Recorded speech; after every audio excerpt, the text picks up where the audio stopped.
আসসালামু আলাইকুম। অত্যন্ত দুঃখের সঙ্গে জানানো যাচ্ছে যে আমাদের যশোর জেলা বাঘারপাড়া থানা দহকলা গ্রামের মৃত মাজেদ কাকার ছেলে মোহাম্মদ জাহাঙ্গীর হোসেন সবার সুপরিচিত চেনামুখ, অসহায় পরিবারের দরিদ্র একজন মানুষ। সবাই তার দিক লক্ষ্য রাখুন এবং তার কাহিনীটি শুনুন। কিছুদিন আগে দালালের খপ্পরে দীর্ঘ 6 বছর পাচার হয়ে ইন্ডিয়াতে ছিলেন। পাচার হয়ে নির্মম নির্যাতনের শিকার হয়েছিলেন তিনি। অসহায় পরিবারের একজন সে, মিথ্যা ছলনায় দিয়ে তাকে ইন্ডিয়ায় পাচার করা হয়েছিল।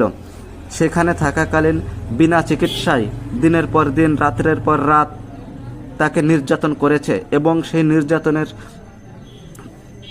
প্রেক্ষাপটে তার শরীরে মরণব্যাধি রোগের বাসা বেঁধেছে।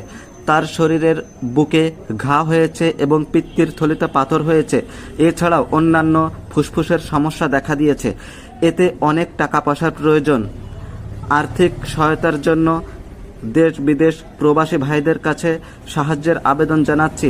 নিচে একটি বিকাশ নম্বর এবং তার পার্সোনাল নাম্বার দেওয়া হয়েছে। আপনাদের মনে যদি দয়া এবং মায়া হয়ে থাকে তাহলে এই ছেলেটির সঙ্গে যোগাযোগ করে তাকে কিছু আর্থিক সহায়তা করুন, কারণ আপনার আর্থিক সহায়তায় বেঁচে যেতে পারে তার একটি প্রাণ, ফিরে পেতে পারে তার নতুন জীবন, মায়ের কোলে থাকতে পারে যেন সারা জীবন।